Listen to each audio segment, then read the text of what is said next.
Bon, il serait possible sur cet objet d'amener une autre image. Un logo, par exemple. Ben, on va tester, on va voir ce que ça donne quand on amène un logo. Donc finalement, la fonction motif dans Photoshop n'est pas très utile ici. Mais vous allez voir que ça peut quand même être utile.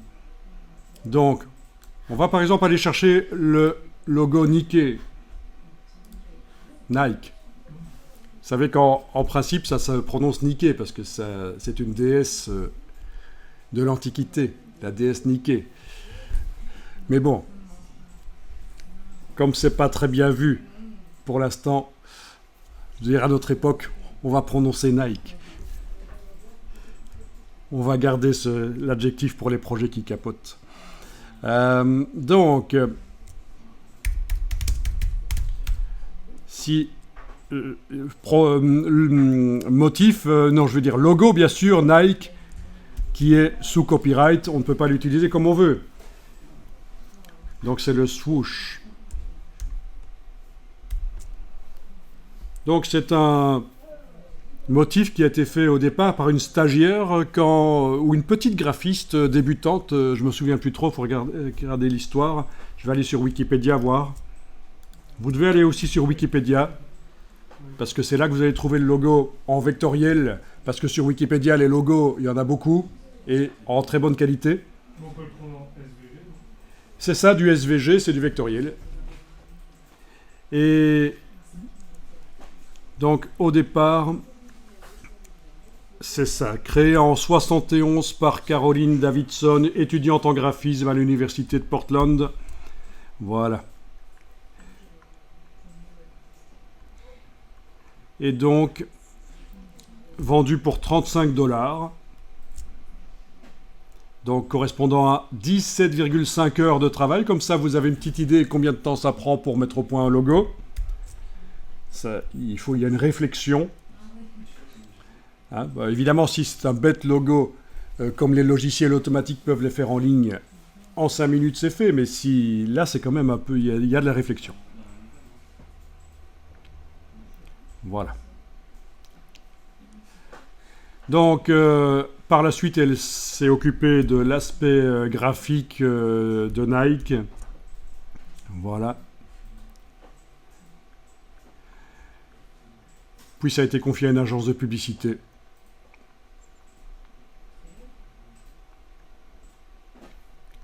Bon, alors je ne sais pas s'ils le disent ici, mais elle a reçu une autre compensation. Elle s'est vue offerte, je pense, des parts dans la société. Une action ou plusieurs actions dans la société à un moment où la société était encore petite. Donc, les actions ont pris en valeur. Oui, parce qu'on entend souvent parler de cette histoire du logo Nike fait par une étudiante et que l'étudiante s'est fait avoir, mais l'histoire est un peu plus complexe que ça. En fait, Nike n'a pas vraiment profité de l'étudiante, donc tout va bien. Alors, j'ai cliqué sur le logo sur la page Wikipédia et je suis en train de chercher. J'ai déjà vu en fait, hein, mais... Là, je suis en train de chercher comment je vais pouvoir le télécharger en SVG. Vous l'avez trouvé en SVG ? Peut-être plus de détails ? Ouais, c'est ça. Fallait cliquer sur le logo en haut à droite sur la page Wikipédia de Nike, puis sur plus de détails. Et là, on va pouvoir le télécharger en plein de versions jusqu'à 2560 pixels de large. Mais il y a aussi le fichier d'origine qui est un SVG, donc Scalable Vector Graphics, c'est du vectoriel. Voilà, il est là.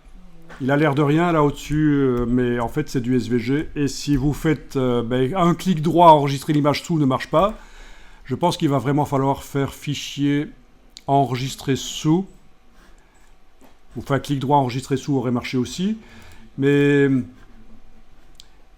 on voit qu'on enregistre un fichier SVG.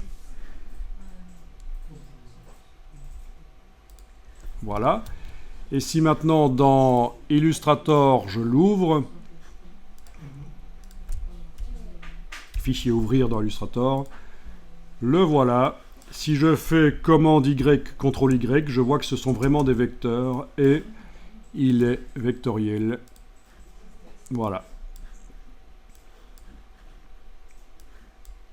Donc, je ne vais pas le modifier, je vais l'utiliser tel quel. Et je vais lui donner une couleur autre chose que du noir. Commande Y pour revenir à la version couleur. Ici, je vais lui donner, par exemple, une couleur arc-en-ciel. Ah, alors, il va falloir que je modifie donc le fond du logo qui est actuellement sélectionné et que j'aille chercher, par exemple, ici. Ah ben non, je vais utiliser un dégradé. Oui, c'est ça, on va aller chercher un dégradé. En bas à droite, à gauche du nuancier, dans dégradé, combinaison de couleurs sans doute. Voilà. Et là-dedans, on va peut-être avoir l'arc-en-ciel quelque part. Voilà. Ok. Et puis avec l'outil dégradé, on peut retracer comme on veut. Et j'enregistre cette version arc-en-ciel.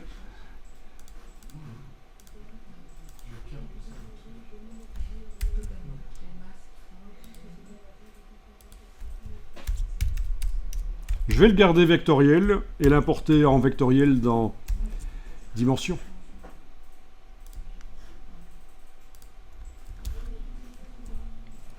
Et je vais l'importer sur le même fond qui a déjà reçu le motif. Donc si je regarde au niveau des matières, on a le matériel de fond et on a l'image par-dessus, oui. Donc ça, vous avez aussi quand vous faites comme ceci. Avec la flèche. Votre objet est sélectionné. Vous allez dans ses caractéristiques et vous avez l'image qui est là. Ok. Donc c'est sur cet objet que je vais importer le logo. Je vais peut-être le déplacer carrément plutôt que de faire fichier, importer, placer l'image. Voilà, celui-là. Ok. Ah, il veut pas du SVG, misère. Va falloir que j'en fasse une version. Va falloir que j'en fasse une version pixel en fait. Ça c'est dommage. En fait, j'avais oublié qu'il prenait pas le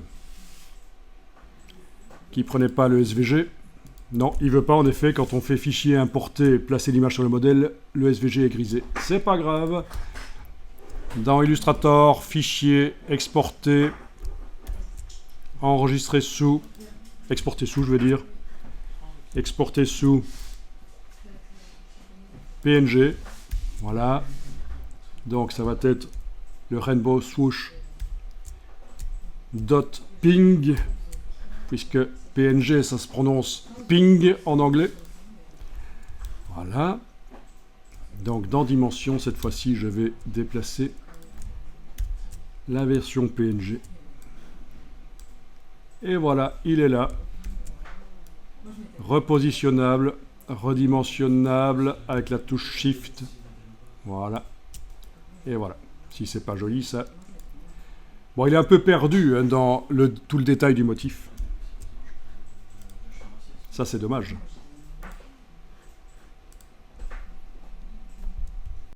Donc, je termine avec ceci rapidement. Donc ici, je vais, derrière le logo, créer un rectangle auquel je vais donner une couleur grise.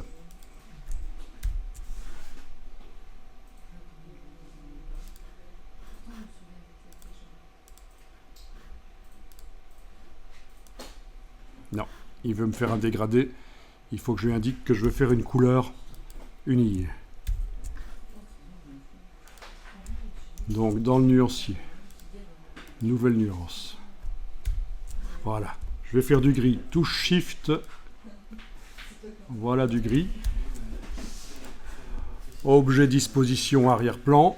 Donc c'est juste pour que je puisse voir rapidement ce que je fais maintenant sur le logo, c'est-à-dire lui ajouter un contour blanc qui va me permettre de le placer plus facilement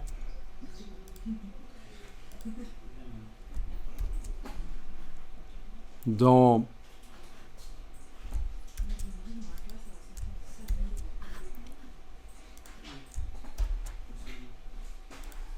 sur le motif qui est un peu complexe. Voilà, contour blanc, épaisseur avec la palette contour.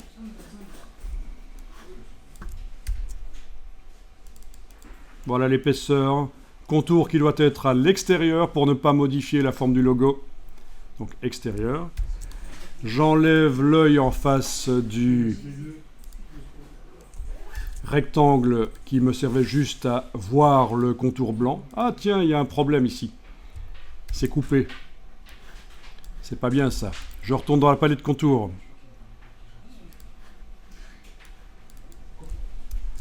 Ok, au niveau de la limite, il va falloir que j'augmente. Voilà, limite 30 au lieu de 10. Vous connaissez la limite dans la palette de contour? Donc la limite, elle était sur 10. Ça voulait dire que la pointe ne pouvait pas être 10 fois plus longue que l'épaisseur du contour. Et en mettant 30, je l'ai autorisé à être jusqu'à 30 fois plus longue que l'épaisseur du contour. C'est ce qu'on appelle aussi la flèche. Il y en a beaucoup qui ne connaissent pas ça dans Illustrator. Ils ne comprennent pas ce que c'est la limite ou la flèche. Et bien voilà. C'est donner l'autorisation aux pointes d'être un certain nombre de fois aussi longue que l'épaisseur du contour. Alors, j'enlève l'œil en face du rectangle et j'enregistre cette fois-ci avec les... Ok, mais il faut que je fasse une exportation en PNG parce que là je viens de l'enregistrer en JPEG. Voilà. Donc dans Dimension, je vais double-cliquer là-dessus, touche suppression, et je vais déplacer cette fois-ci la version avec le bord blanc, la version PNG avec le bord blanc.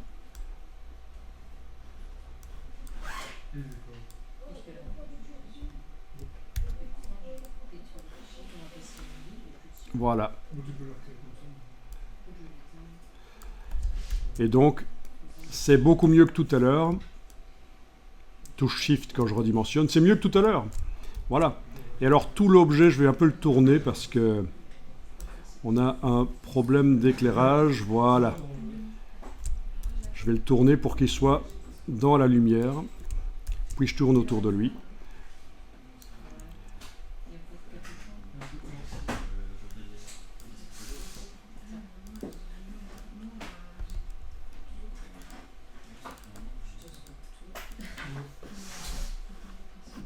Ok. En double-cliquant, il faut ensuite que j'indique que c'est le logo que je veux modifier, la position. Voilà. Ok.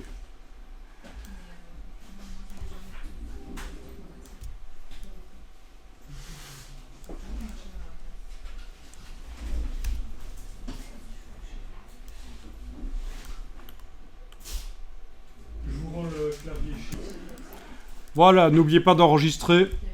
Et donc tout ça doit être rendu dans le dossier de ce cours-ci qui est le cours ATE 2-04.